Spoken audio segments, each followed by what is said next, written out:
Hello, my dears. This is Annette of AnnetteLeonard.com coming back at you with another moment for chronic wellness. Thanks for being here.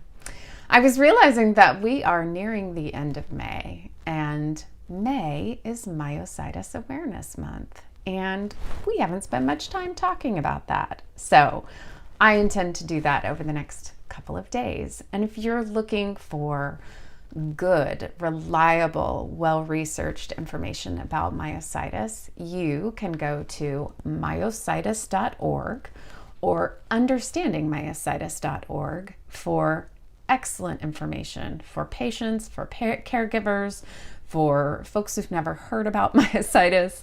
If you're looking for a webinar, if you're looking to download some information, either one of those are excellent resources.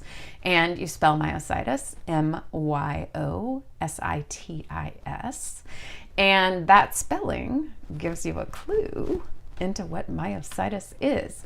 So myo is the root of the word muscle, and itis, I-T-I-S, means inflammation. And myositis is a category of idiopathic inflammatory myopathies.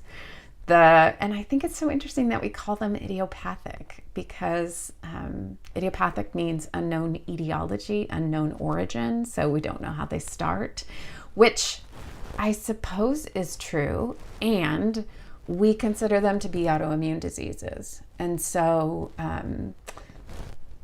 there you have it, unknown etiology and autoimmune disease. And there are three major headings of myositis, and we are going to talk about those three in the upcoming days. They are dermatomyositis, polymyositis, and inclusion body myositis. And then there are juvenile forms of dermato and polymyositis, and then some other smaller categories that I don't know much about. So those are the three that we will speak about in coming days. They are, in essence, all three muscle wasting diseases. They are diseases that inflame and then distort, dissolve, or progressively atrophy muscles in your body in irreversible ways. And the severity to which one has any of these diseases varies greatly, can vary over the course of the illness. They are considered rare diseases by the World Health Organization and the National Institutes of Health.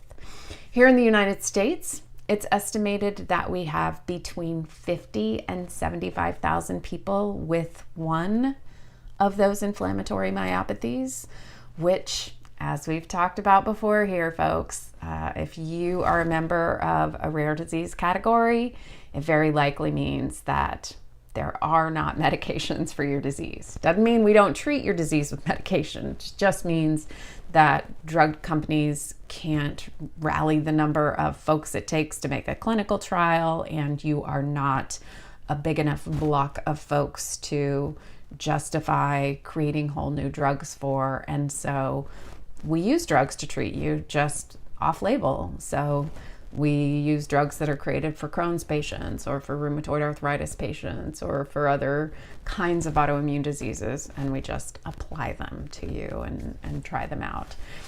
And while these diseases are considered to impact muscles, as we will discuss, they also, as often as anything else, also affect connective tissue, skin, blood vessels, heart, lungs, many other systems and organs in the body. So their impacts can be broad-reaching,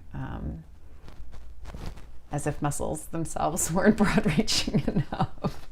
So stay tuned. As ever, I am so interested in your experience and your stories. So if you have someone in your life with an inflammatory myopathy, please share some of your experiences and questions and stories with me.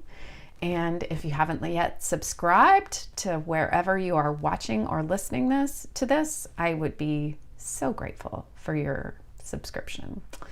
Until we're together again, thank you for being here, and be well.